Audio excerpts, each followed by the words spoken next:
நண்பர்களுக்கு வணக்கம். ஸோ கில்லி re release பார்த்திங்க அப்படின்னா அந்த 20th ஏப்ரல் பிளான் பண்ணியிருக்காங்க. ஸோ திரு விஜய் அவர்கள் வந்து இப்போ ஆல்மோஸ்ட் அரசியல் வந்துட்டாருன்றதுனால அவருடைய பழைய படங்கள்லேயே நல்ல படங்கள்லாம் எடுத்து அவங்களே வாங்கி அதை அவங்களே ரீரிலீஸ் பண்ணிட்டுருக்காங்க. மெகா சூர்யா ப்ரொடக்ஷன்ஸ்ன்ற பேரில் அவங்க தான் வாங்கியிருக்கிறதா ஒரு தகவல் இருக்குது. ஸோ அவங்க வாங்கி ரீரிலீஸ் பண்ண போகிறாங்க. பெரிய அளவுக்கு ரீரிலீஸ் பிளான் பண்ணிட்டுருக்காங்க. அது இல்லாமல் அவருடைய ரசிகர்கள் வந்து கிட்டத்தட்ட ஒரு 10 வருஷமாகவே அந்த ஒரு படத்தை ரீரிலீஸ் பண்ணுங்கன்னு ரொம்ப எதிர்பார்த்துட்டு இருந்தாங்க. எதிர்பார்ப்புக்கு மத்தியில் அந்த படம் வருது. ஸோ இது பார்த்திங்க அப்படின்னா ரீரிலீஸ் வந்து புதுசாக அப்படின்னா ரீரிலீஸ் வந்து ரொம்ப நாளாகவே போயிட்டு தான் இருக்குது. உலகம் சுற்றும் வாலிபன் ஆரம்பித்து ஆல்மோஸ்ட் அதுக்கப்புறம் பார்த்திங்க அப்படின்னா பல சிவாஜி அவருடைய படங்கள், தலைவருடைய படங்கள் பார்த்திங்கன்னா 3Dயில் ரீரிலீஸ் ஆகிருக்கு. அதுக்கப்புறம் பார்த்திங்க அப்படின்னா ஒரு படம் பார்த்திங்க அப்படின்னா நீங்கள் ஆல்மோஸ்ட் வந்து எல்லா ஃபார்மேட்லேயும் ரிலீஸ் ஆகிருக்கு. பார்த்திங்கன்னா சிவாஜி பார்த்திங்க அப்படின்னா காமிக் புக்காக ரிலீஸ் ஆகிருக்கு. அப்புறம் பார்த்திங்க அப்படின்னா 3D முதல்ல 2007 வந்து ஒரிஜினல் காப்பி வந்து கிட்டத்தட்ட 2012 வந்து ரீரிலீஸ் பண்ணி 3Dயாக ரிலீஸ் பண்ணாங்க. அதுக்கப்புறம் அந்த படம் அனிமேட்டட் ஃபில்மாகவும் சின்ன சீரீஸ் மாதிரி ரிலீஸ் ஆச்சு. அதுக்கப்புறம் அந்த படம் ஒரிஜினலாகவே அதோட ஓன் ஃபார்மேட்லேயே அவருடைய பிறந்த நாளுக்கு 2017 ரிலீஸ் ஆச்சு. ஸோ இப்படி சிவாஜிக்கு எல்லா ஃபார்மேட்லேயும் ரீரிலீஸ் ஆன முதல் படம் தமிழ் படமாக அதை நீங்கள் சொல்லலாம். ஸோ அந்த மாதிரி ரிலீஸ் ஆச்சு. அப்புறம் பார்த்திங்கன்னா முதல்ல ஒரு இதுவரைக்கும் யாருமே எடுக்காத ரிஸ்க்கு அப்படின்னா, ஏன்னா சூப்பர் ஸ்டார் ரஜினிகாந்த் அவர்களுக்கு ரிஸ்க்குன்றது வந்து ரொம்ப ஈஸி. அவர் வந்து அப்படி போகிற போக்கில் பண்ணிட்டு போயிடுவார்.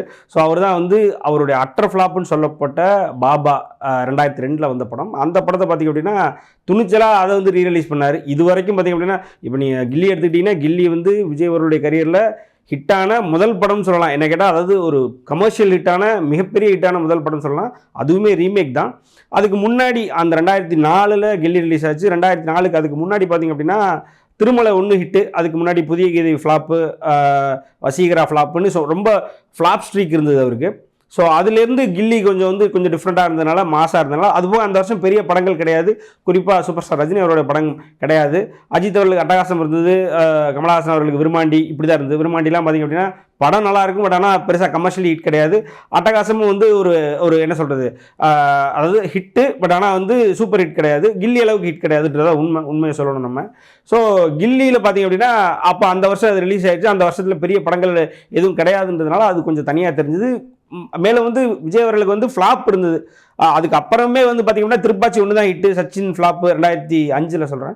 ஸோ இது அந்த ஸ்ட்ரீக்கில் அது ஒரு படம் தனியாக இருந்தது.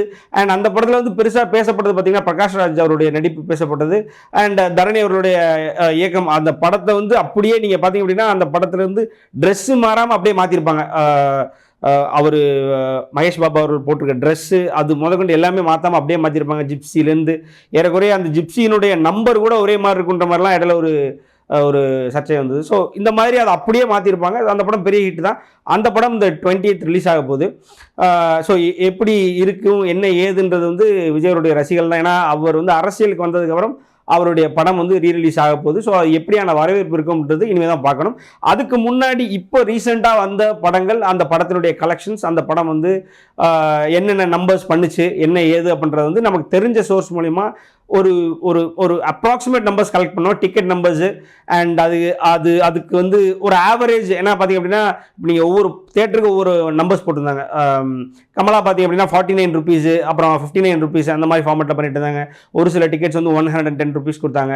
அண்ட் ஓவராலாக தமிழ்நாட்டில் எல்லா படமும் ரிலீஸ் ஆகும் பொழுது யூஸ்வல் டிக்கெட் ரேட் 212 ரூபீஸ். அது இல்லாமல் 150 ரூபாய்க்கு ரிலீஸ் பண்ணாங்க, இன்னும் 75 ரூபாய்க்கு ரிலீஸ் பண்ணாங்க. ஸோ அதெல்லாம் வச்சு நம்ம ஆவரேஜ் நம்பர் ஆஃப் டிக்கெட்ஸ் வச்சு ஆவரேஜ் போட்டு சரி இதுதான் வந்து அந்த படத்தினுடைய அப்ராக்சிமேட் கலெக்ஷன் இருக்கும். ப்ளஸ் ஆர் மைனஸ் என்னன்னா ஒரு 5 lakhs ப்ளஸ் ஆர் மைனஸ் அப்படின்னா அது 5 lakhsன்னு சொல்கிறத விட 5% ப்ளஸ் ஆர் மைனஸ் அப்படின்ற மாதிரி டிஃப்ரென்ஸ் இருக்கும். ஸோ அதை வச்சு நம்ம ஒரு நம்பர்ஸ் எடுத்துருக்கிறோம். ஸோ அந்த நம்பர்ஸ் நான் உங்களுக்கு கொடுக்குறேன். ஸோ அதில் வந்து முதல்ல பார்க்குறது வந்து பாபா. நம்ம அதிலே சொல்லி இந்த மாதிரி ஒரு ஹீரோ தன்னுடைய கரியர்லேயே அட்டர் ஃப்ளாப்புன்னு எல்லாராலையும் சொன்ன படத்தை ரீரிலீஸ் பண்ணி காமிச்சார். ஸோ சூப்பர் ஸ்டார் ரஜினிகாந்த் அவர்கள் புதுமை படைக்கிறதுல அவரை மிஞ்ச யாருமே இல்லைன்ற மாதிரி முதல்ல ஏறக்குறைய எனக்கு தெரிய உலகத்திலேயே வந்து இப்படியான ஒரு முயற்சி யார் எடுத்ததில் தமிழ் சினிமாவே எதிர்பார்த்துச்சு இந்த படம் என்ன ஆக போகுது என்ன ஏதுன்னு அதோடைய ரீரிலீஸ் ரிசல்ட்டை பார்க்குறக்காக. ஏன்னா இந்த ஒரு முயற்சி புதுமையான முயற்சி. எல்லாருமே வந்து தேடி அவங்களுடைய ஹிட் படத்தை இல்லை சூப்பர் ஹிட் படத்தை இல்லை பிளாக் பஸ்டர் படத்தை தான் ரீரிலீஸ் பண்ணுவாங்க. அப்படி தான் கில்லிலாம். இப்போ ஒரு விஜயால ஒரு சுறாவையோ இல்லை ஒரு உதயாவையோ அதெல்லாம் ரிலீஸ் பண்ணுறத பற்றி நினச்சே கூட பார்க்க முடியாது. ஏன்னா விஜய் ரசிகர்கள் வந்து அவருடைய வெற்றி படத்தையே வந்து பெருசாக பார்த்து அதை வெற்றி பெற வச்சதான் நம்ம வந்து கேள்விப்பட்டதில்லை. ஸோ ஒரு தோல்வி படத்தெல்லாம் பார்க்க போவாங்களா என்னன்றது வந்து சொல்ல முடியாது. பட் ஆனால் இது வந்து அப்படி இல்லை. பாபாவுக்கு என்ன நடந்தது அப்படின்னா, ஏறக்குறைய தியேட்டர்கள் வந்து ஒரு ரீரிலீஸுக்கு எவ்வளோ டிக்கெட்ஸ் விற்றுது, என்ன கலெக்ஷன் ஆச்சு, என்ன ஏதுன்னு அஃபிஷியலாக வந்து அனௌன்ஸ் பண்ண ஆரம்பிச்சிட்டாங்க. அந்த மாதிரியான ஒரு எதிர்பார்ப்பு இருந்தது. முதல் 3 நாட்கள் சென்னையில் கிட்டத்தட்ட 16 தியேட்டர் வந்து ஹவுஸ்ஃபுல் ஷோ தான் போயிருக்கு. அண்ட் ரோஹிணி பார்த்திங்க அப்படின்னா 10,000 டிக்கெட் வந்து முதல் 7 நாட்கள்லேயே போயிருக்கு அப்படின்னு சொல்லி அஃபிஷியலாக அவங்களோட ஹேண்டிலே வந்து ரிலீஸ் பண்ணியிருந்தாங்க. அது இல்லாமல் பார்த்திங்க அப்படின்னா எல்லா தியேட்டர்லேயும் ஓவராலாக மொத்தமாக தமிழ்நாட்டினுடைய கலெக்ஷன் எவ்வளோ அப்படின்னு பார்த்திங்க அப்படின்னா 4 கோடி நெருங்குச்சு அப்படின்னு சொல்லி சொல்கிறாங்க. ப்ளஸ் அது இல்லாமல் அவருடைய மார்க்கெட் நம்ம முதலே பேசியிருக்கோம், பல நேரத்தில் பேசினதா அவருடைய மார்க்கெட்டே எஃப்எம்எஸ் தான். தமிழ்நாடு எப்படியோ அதுக்கு ஈக்குவலி அவருக்கு வந்து ஸ்ட்ராங்கான மார்க்கெட் வந்து எஃப்எம்எஸ். ஸோ எஃப்எம்எஸ்ல மட்டுமே இந்த படம் வந்து இங்கே 4 கோடி நெருங்குனது இல்லாமல் 4.8 கிட்டத்தட்ட 5.2 கோடி வரைக்கும். அதனால தான் 9.2 கோடி இந்த படம் வந்து கலெக்ட் பண்ணியிருக்கு அப்படின்னு சொல்லி சொல்கிறாங்க. ப்ளஸ் வந்து முதலே சொன்ன மாதிரி ஆல்மோஸ்ட் வந்து சென்னை தேட்டர் வந்து டிக்கெட் கிடைக்காத அளவுக்கு, டிக்கெட்டுக்கு ப்ரெஷர் அளவுக்கு ஃபீல் பண்ணாங்க முதல் 3 நாட்கள்.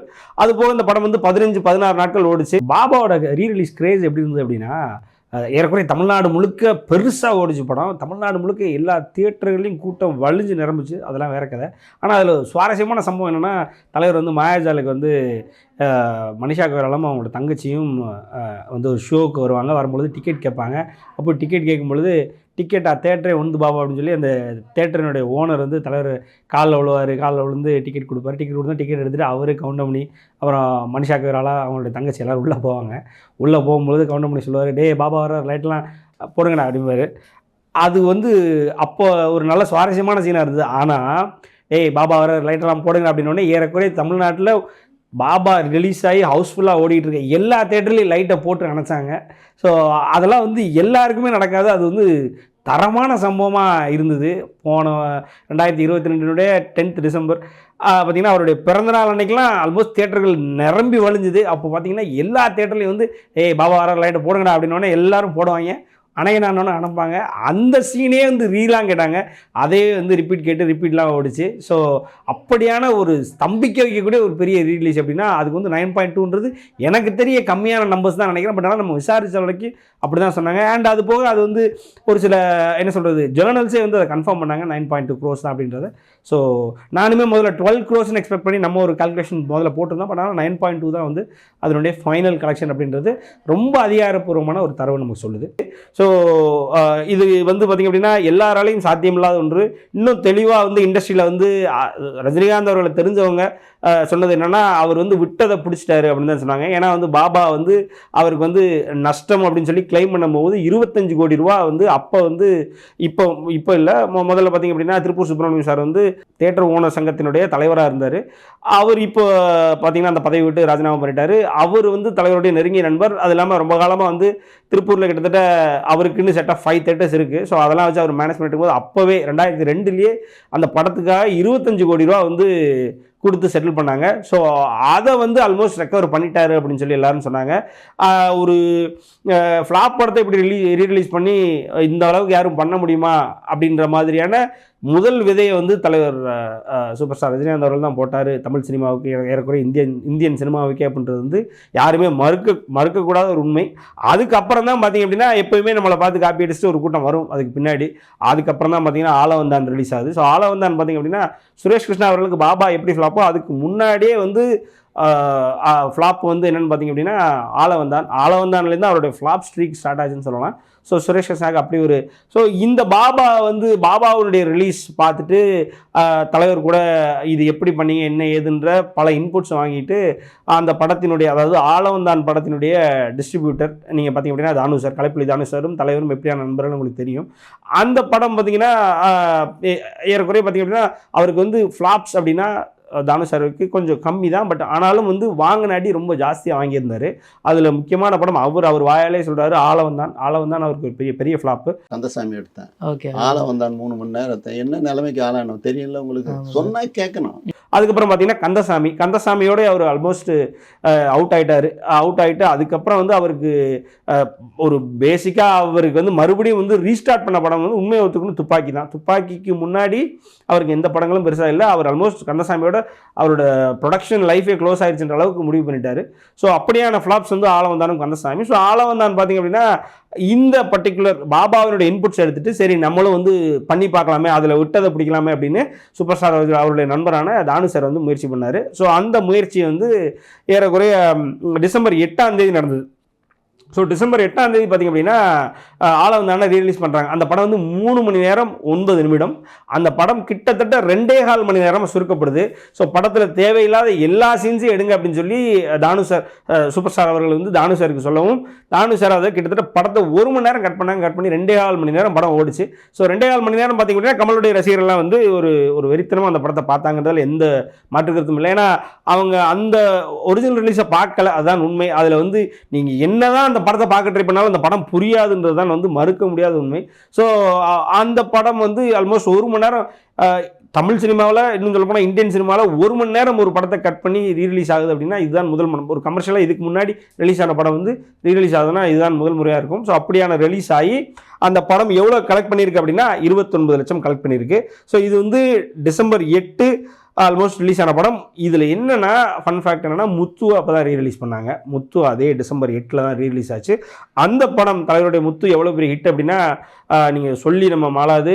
ஜப்பானில் டான்சிங் மகாராஜான அந்த படம் ரிலீஸ் ஆகி அந்த படத்தினுடைய ஜப்பான் கலெக்ஷனை RRR வந்து தான் RRR வந்து தான் வந்து முறியடிச்சதுன்றது தான் உண்மை. அதுக்கு தரவுகளும் இருக்குது, ஜப்பானிய பத்திரிகைகள்லேயே அது வந்து வந்திருக்கு. ஸோ அந்த படம் வந்து இங்கே ரீரிலீஸ் ஆச்சு.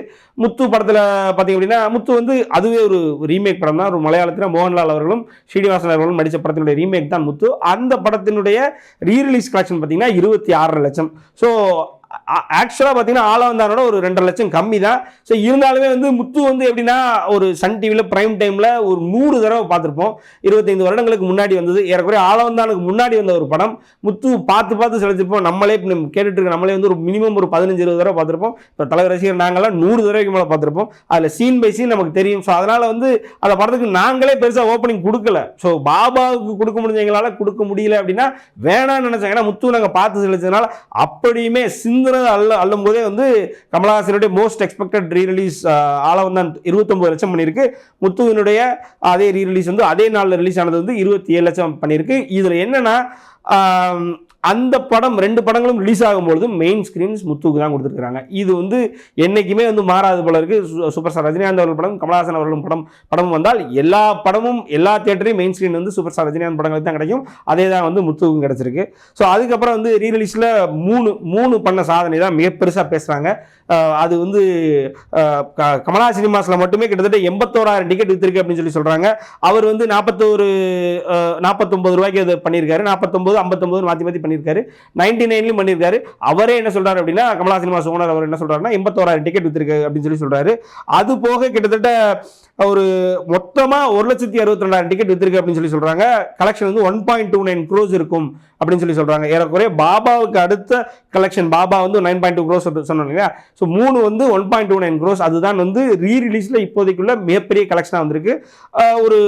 ஒரு அந்த படம் பார்த்தீங்க அப்படின்னா வைத்திஸ் குலவரியை வச்சு நீ அந்த படத்தினுடைய டேரக்டர் பார்த்தீங்க அப்படின்னா ஐஸ்வர்யா ரஜினிகாந்த் அவர்கள் அந்த படத்தை வந்து சிலாய்ச்சி சொல்லும் பொழுது என்ன இருந்தாலும் அந்த படத்தினுடைய மொத்த கிரெடிட்டி வந்து அந்த ஒரு பாடல் வந்து தூக்கிட்டு போயிருச்சு, வைத்திஸ் குலவரி பாடல் தூக்கிட்டு போயிருச்சு அப்படின்னு சொல்லி சொன்னாங்க.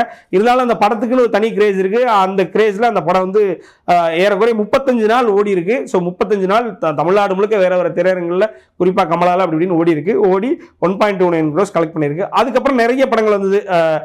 சிம்பு அவர்களுடைய வல்லவன் வந்தது. ஏன்னா அந்த படத்தில் அவருக்கான அந்த ஒரு பெரிய ஒரு மாஸ்டர் பீஸான ஒரு சீன் அப்படின்னு சொல்லி அவருடைய ரசிகர்கள் வந்து கொண்டாடுற அந்த சீனை பார்க்கறதுக்காகவே ஒரு கூட்டம் வந்தது. அதுவும் வந்து ஹவுஸ்ஃபுல் ஷோஸோட ஓடிச்சு. ஸோ அது ஒரு சைடில் வல்லவன் வந்துச்சு. அப்புறம் SMS வந்திருக்கு. அப்புறம் வேட்டையாடு விளையாடு வந்திருக்கு. வேட்டையாடு விளையாடு பார்த்தீங்கன்னா 9 லட்சம் கலெக்ட் பண்ணியிருக்கு. வேட்டையாடு விளையாடு பார்த்தீங்கன்னா 9 லட்சம் கலெக்ட் பண்ணியிருந்தாலும் அந்த படத்தினுடைய ப்ரொடியூசர் மாணிக்கம் நாராயணன் 7 சேனல் கம்யூனிகேஷன் மாணிக்கம் நாராயணன் என்ன சொல்கிறார் அப்படின்னா அந்த படத்தில் என்ன கலெக்ட் பண்ணியிருக்கோம் நீங்கள் என்ன வேணாலும் சொல்லுங்க, ஆனால் எனக்கு ஒரு பைசா வரல, ரீரிலீஸில் கூட அவருக்கு ஒரு பைசா கூட வரல அப்படின்னு சொல்லி அவரே கிளைம் பண்ணுறாரு. இவனுக்கு வந்து வேட்டையாடு விளையாடு ஓடிச்சுன்னு சொன்னால எவனா எனக்கு 10 பைசா கொடுத்தானு விசாரிங்க, கொடுத்தேன்னு அவனை கூட்டியாங்கன்னு பார்க்கணும்னு நினைக்கிறேன். ஓடிச்சுமா அதுமா இதுமா கடைசியில் உனக்கு என்ன வேண்டாம் மிஞ்சிச்சு எல்லாரும் புழிஞ்சதுக்கப்புறம் சக்கையில் சாத்துக்கடையில் என்ன மிஞ்சிச்சுன்னு சக்கை தான் மிஞ்சோம். இவனுங்க உண்மையை சொல்ல மாட்டானுங்க சார். எனக்கு தெரியல, எனக்கு வேட்டையாடு விளையாடு படம் வரல. ரீரிலீஸ் பண்ணீங்க. ஆமா, பணம் வரல. பெரிய நீங்களும் நிறைய தியேட்டர்ல விசிட் அடிச்சீங்க. நாங்களும் அங்கெல்லாம் உங்களுக்கு வந்தீங்க, எல்லாம் கூட்டம் தான் பார்த்தோம். என்ன பிரயோஜனம்? காசு எனக்கு வரணுமா இல்லையா? தியேட்டர் நீங்களே சொன்னீங்க மக்கள் வந்து திரும்பவும் அந்த படத்தை கொண்டாடுறாங்க, ரொம்ப சந்தோஷமா இருக்கு. சந்தோஷம், ஒரு ஸ்டைலிஷான படம், எமோஷனான எல்லாம் வந்தது. காசு வந்துச்சா? காசு தராம ஒருத்தனுக்கு என்னங்க பிரயோஜனம் ஒரு வியாபாரம் பண்ணி? ஸோ வேட்டையாடு விளையாடி இப்படியா 9 லட்சம் கலெக்ட் பண்ணியிருக்கு. அதுக்கப்புறம் பார்த்தீங்கன்னா அதை விட பெரிய ரிலீஸ் பார்த்தீங்க அப்படின்னா வாரணமாயிரம் ரிலீஸ். வாரணமாயிரம் வந்து ஸோ ரீரிலீஸில் அது ஒரு புதுமையை படுத்திருக்குன்னு கண்டிப்பாக சொல்லி ஆகணும். என்னன்னா வாரணமாயிரம் வந்து இங்கே ரிலீஸ் ஆச்சு. ஸோ இங்கே ரிலீஸ் ஆனது இல்லாமல் பார்த்தீங்க அப்படின்னா சன் ஆஃப் கிருஷ்ணன் அப்படின்னு சொல்லி அந்த படம் வந்து தெலுங்கு மார்க்கெட்டில் தெலுங்கு பெல்ட்டில் அவ்வளோ பெரிய ஹிட்டு. நீங்கள் அந்த படத்துக்கு ஒரு ஓப்பனிங் ஒரு ஷோ இருக்கும், அந்த ஷோவோட கிரேஸை பார்த்தாலே உங்களுக்கு புரியும். Son of Krishnan and Surya அவர்களுக்கு தெலுங்கு மார்க்கெட் எவ்வளோ ஸ்ட்ராங்கான பில்ட் அப்படின்றது ரொம்ப தெளிவாகவே தெரியும்.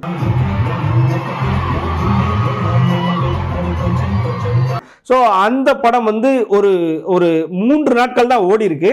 அந்த 3 நாட்கள்லையும் கிட்டத்தட்ட 32 லட்சம் கலெக்ட் பண்ணியிருக்கு. அதுதான் உண்மை.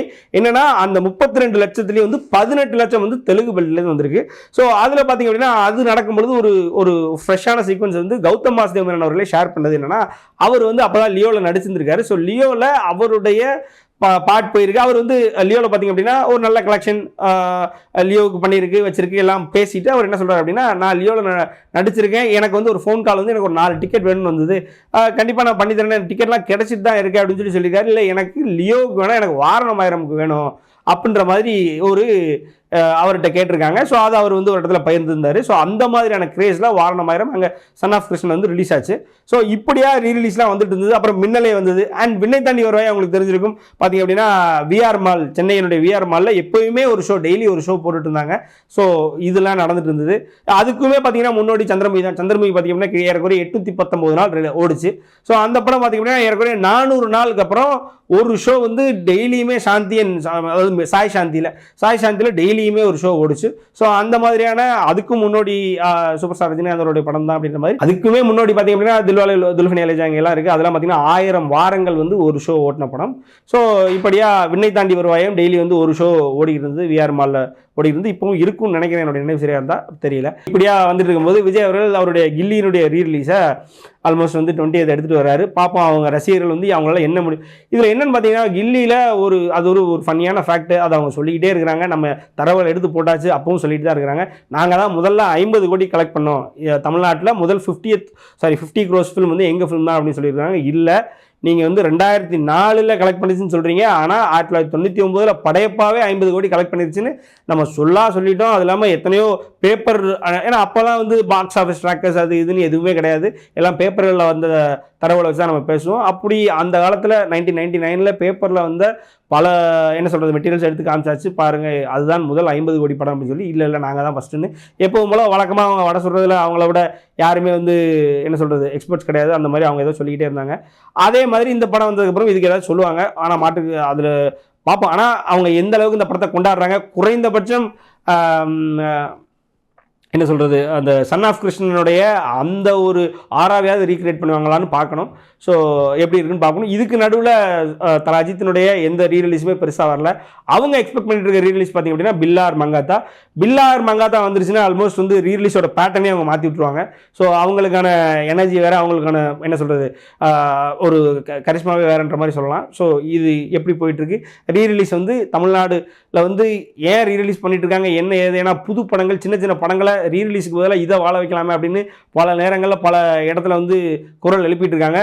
குறிப்பாக பார்த்தீங்க அப்படின்னா முத்து வரும்போதெல்லாம் முத்து ரீரிலீஸ் பண்ணுறாங்களே, பாபா வரும்போதெல்லாம் பாபா ரீலீஸ் பண்ணுறாங்களே, அதுக்கு ரஜினிகாந்த் அவர்கள் பணம் போட்டு சின்ன படங்களை வாங்கி ரிலீஸ் பண்ணலாமே அப்படி இப்படின்லாம் ஆச்சா போச்சா. நாங்கள் இந்த கில்லிக்கு இவங்க அதெல்லாம் கேட்பாங்களா என்னன்னு பார்ப்போம். ஏன்னா கில்லி பார்த்தீங்க அப்படின்னா ரீரிலீஸ் வருது, மற்றவங்களை கேள்வி கேட்கும்பொழுது விஜய் மட்டும் எப்பவுமே கேள்வி கேட்க மாட்டாங்க, நம்ம தான் உட்காந்து கேள்வி கேட்டுருப்போம். இந்த மாதிரி கில்லிக்கு ரீரிலீஸ் வரும்பொழுதும் ஏன் இப்படி ரீரிலீஸ் பண்ணுறீங்க, எதுக்கு இப்படி தேட்டர்களில் சின்ன படங்களை விடலாமல் வைக்கலாமன்னு கேட்பாங்களா இல்லையா அப்படின்னு சொல்லி பார்க்கலாம், பொறுத்திருந்து. நன்றி, வணக்கம்.